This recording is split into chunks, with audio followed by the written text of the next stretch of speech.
Happy New Year! Being honest, it's hard to know whether we should be more excited that 2021 has begun, or that 2020 is finally over. Look, 2020 was a horrible year by absolutely any measure.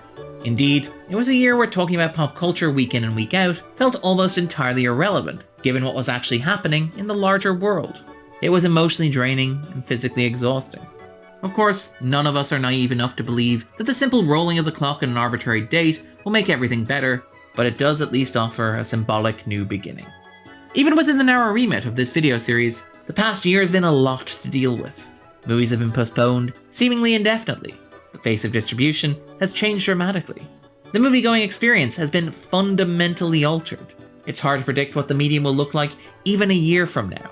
Truth be told, in the gap between recording and releasing this piece, it's possible that some earth-shattering news will break. It's utter chaos out there. Still, with 2020 in the rearview mirror, or year view mirror, it's been a long year. Give me that. It's worth pausing to acknowledge some silver lining on a year that's been entirely cloud. This will not be a conventional top 10 list. Film distribution has been too erratic for that, with several of the best movies that I've watched this year not seeing release until the middle of next year, and me being unable to mention their names for fear of spontaneous lawsuit.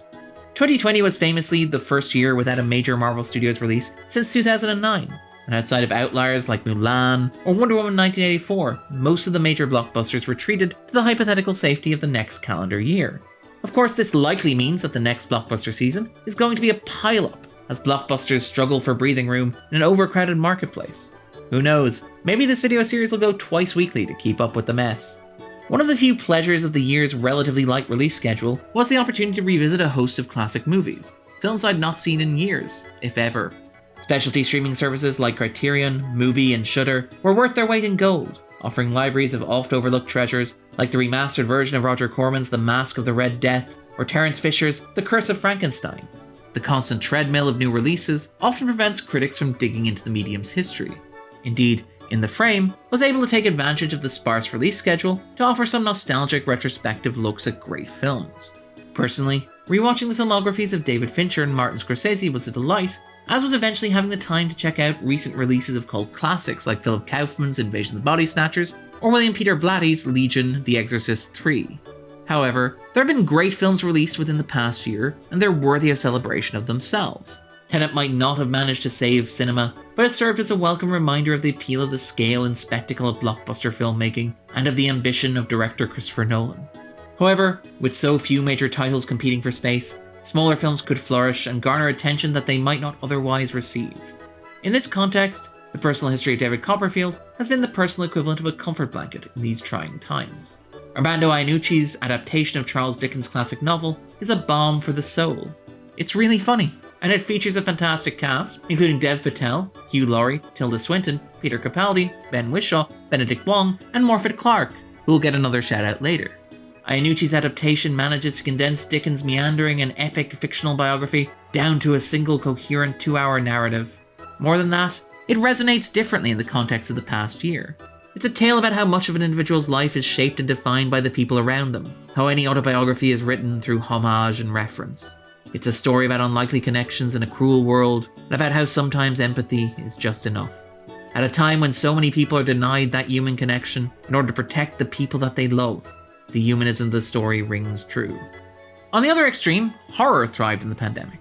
Even before the lockdowns, The Invisible Man was one of the strongest movies of the year, a clever and assured update on the classic monster for the 21st century. Since cinemas have closed, there have really only been two genres assured a steady pipeline to release on streaming. There's been a steady stream of family movies, and a steady stream of horrors releasing on video on demand. It makes sense that family movies would go straight to streaming. Parents locked at home are unlikely to be particularly discerning customers while looking for something to keep the children entertained for a few hours at a time. A lot of these films, like Trolls World Tour, The Witches, and Artemis Fowl, were not particularly good. And look, it's New Year, I'm being diplomatic. That said, there were a few worthy titles that snuck in under the radar, like Wolfwalkers on Apple TV, or Soul on Disney+. The explosion of horror cinema was something slightly more interesting. To wave the green flag for a moment, Irish horrors like Vivarium and Sea Fever seemed to tap into the isolation and cabin fever of the pandemic, making a minor splash on release in the United States. Get it? Splash? Appropriately enough, there was something of a property horror boom. Dave Franco's Rental updated Psycho for the Airbnb generation, while Remy Weeks' His House suggested that the worst ghosts are the ones that move in with you. Sometimes these horrors were novel twists on familiar templates. Jeff Barnaby's Blood Quantum set a classic zombie movie against the backdrop of an indigenous population. Sometimes those horrors juxtapose those existing templates with unexpected genres. Rose Glass's St. Maud offered an incredibly black comedic take on the classic exorcism story, anchored in a tremendous pair of central performances from Morfydd Clark, There She Is Again, and Jennifer L. While Kitty Green's The Assistant was arguably the first great film of the Me Too era, built around a classic monster movie template.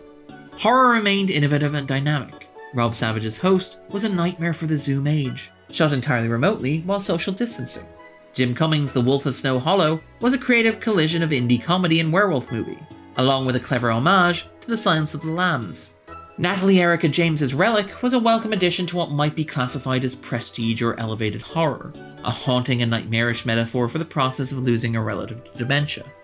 These are terrifying times, and perhaps these movies reflected that fear on the glow of a television screen or a laptop monitor. More cynically, horror movies are generally cheaper to produce, and so land in the sweet spot of movies that studios can release on streaming and hope to turn a profit. As noted before, $70 million appears to be the ideal budget of a streaming release, and horror movies are really the only films left operating in that space, given the death of the mid-budget movie. Streaming services launched their own equivalent of a blockbuster arms race. While it's debatable whether it was really a film, Disney Plus's Hamilton offered a fascinating attempt to recreate the communal theatre experience at a time when everybody was watching alone. On Netflix, Spike Lee's The Five Bloods offered both a timely companion piece to Black Klansman and a celebration of the late Chadwick Boseman that feels more relevant in the months since his passing. On Hulu, Palm Springs captured what it felt like to be living in an era where the flow of time was broken. This theme of broken time wove through many of the better movies of the summer, and some of the worst. It was present in the temporal Cold War of Tenet, the disorienting time skips of Charlie Kaufman's I'm Thinking of Ending Things, the threat to reality as we know it and the end of space and time in Bill and Ted Face the Music, and even the William Faulkner illusions in Antebellum. Of course, these movies were all produced well before the pandemic, and could not have been constructed to reflect or comment on the particulars of the current moment. More likely than not, they reflected something deeper in the zeitgeist, perhaps echoing the re-legislation of history that played out in debates over monuments, flags, and nostalgia. Still, they resonated in the context of a year that was like no other in living memory. It's possible to watch movies from a particular time period and get a flavour of that era on screen. The paranoia and anxiety of the 1970s, or the excess and enthusiasm of the 1980s. It's too early to say with any certainty what future audiences might take away from the cinema of 2020, and whether the year left an imprint on film.